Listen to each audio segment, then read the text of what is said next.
the code right there. Try to get the I know this largely depends on your fan base and how it continues, but do you still see yourselves doing this, the same thing you've been doing the next 5 years, 10 years?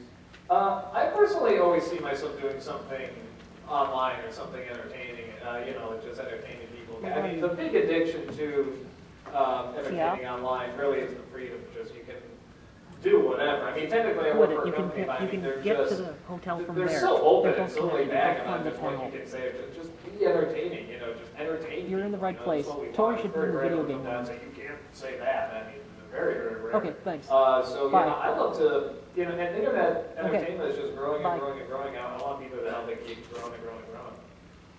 I mean, my goal is to finish Yu-Gi-Oh! Bridge in 3 to 4 years' time, but that doesn't mean that I'm going to disappear off the face of the earth after I do that, or off the face of the internet or whatever. But ultimately, what I want to do with my life is what I've always wanted to do is get into writing professionally. I don't know if that's ever going to happen, but it's my dream. If that means writing for an internet series, then absolutely I'd be all for that. I don't see myself as like an on-camera talent anytime soon. I'd probably just carry on doing voice work for people and Team 4-Star and all that, but I won't disappear. I'll still be around, I'm sure. Unless he goes to jail. Yeah. Yeah. Let's do you had your hand up for a while.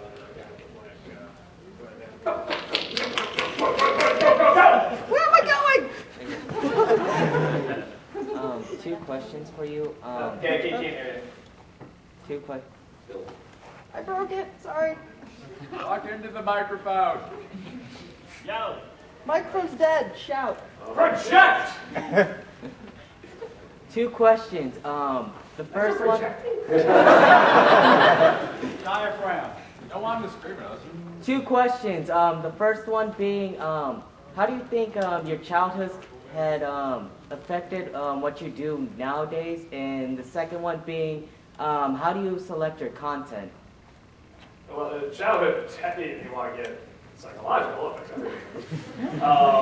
But I mean, in terms of how much does the entertainment, like what I select and stuff like that, I mean, it's big. I mean, it could have to be something that I grew up with or was familiar with, or just something I can have fun with. I think everybody goes through that nostalgic phase, where they just suddenly become obsessed with, the things they grew up with, and they want their childhood back, they want to see it again, and it's a good thing to go through, because suddenly when you see a lot of these things, and many of them are not as good as you remember, it's very awakened, it really sort of awakens you, like, oh, maybe it was just through these lenses, it was just a different mindset. It's like I have grown up, I have matured. It's actually, I think that's what people really enjoy about nostalgia. They like comparing, how they remember something and how it holds up now. Now, how do I choose stuff? I just, sometimes I choose it, sometimes I look at the blogs, see what people recommend. It has to be something I'm somewhat familiar with. But, yeah, how about you? Would you say that childhood really plays a big role? Absolutely. When I was like 11 years old, I used to set my video camera up in front of the TV, and I would sit with my friends and we'd go over episodes of Babylon 5. We'd never seen it before. We put it on when it was on TV and we would talk over it. And I used to watch the hell out of that when I was like on my own and like my friends weren't around, and I'd be like, this is hilarious. I remember having so much fun doing this. Why can't I keep doing this on my own? And I was like, maybe I'll just set up the camera for a TV, just build over what it was on, so that sometimes like the news was on, or I would dub over the headlines and stuff. And so eventually I got to the point where I was like, I want to keep doing this, but not necessarily like have to carry a camera around wherever I'm going. I got the footage from my DVDs of Yu-Gi-Oh! And I just talked over it. And the first episode of Yu-Gi-Oh! Abridged is pretty much me rolling out of bed and sounding like Yu-Gi-Oh! Was filmed for large studio.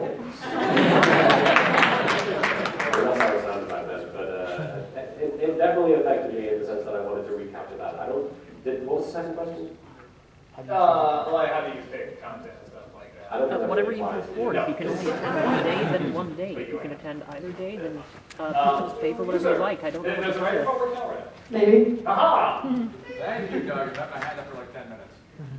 Take the mic away from him, please. I knew that was going to happen as soon as I said that. Okay, I'll talk to you later. Yeah. Bye. Is it okay if I ask something that isn't really related to how you guys became famous on the internet or any of that? Yes! Okay, Martin, Yes. I heard you actually got into playing Yu-Gi-Oh finally, so what do you run? Oh gosh. I mean, by playing Yu-Gi-Oh, I play like 3 games with my friend's deck. No, because I was gonna like give you a couple of cards or something as a late birthday present. Oh, that's really sweet. You can do that. I can't promise to actually actively use them in my various card gaming, That's why I techniques. wanted to know what you ran. So. What do I run?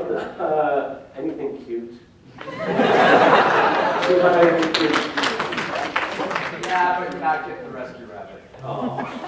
I'll come up with something else. That's $100 card. I'm not just giving it away to someone. It's not just someone, you're giving Yeah.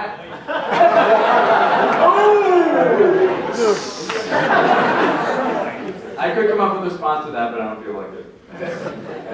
Awesome. Let's see, what else we got?